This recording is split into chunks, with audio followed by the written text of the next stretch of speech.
Alors si, comme vient de l'indiquer Charles Anderlin, le retrait israélien du Liban Sud se fait plus rapidement que prévu, le sort des militaires de l'ALS, l'armée du Liban Sud, sera très délicat. Le général Antoine Lahad, qui commande l'ALS, était aujourd'hui à Paris, peut-être pour négocier l'avenir de ses troupes. L'ALS a toujours été présentée comme une troupe de supplétifs israéliens, donc traître aux yeux des chiites libanais. Explication Jérôme Bonny.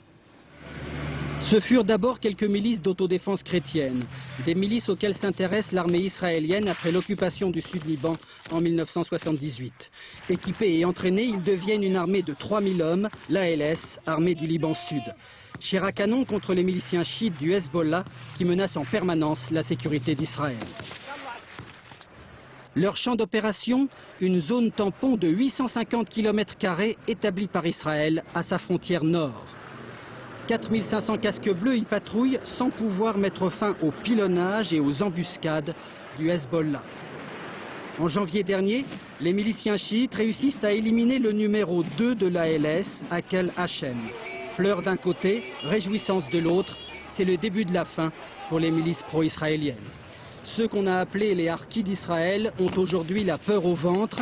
Ils ne sont plus qu'environ 1500, musulmans autant que chrétiens, motivés surtout par la solde.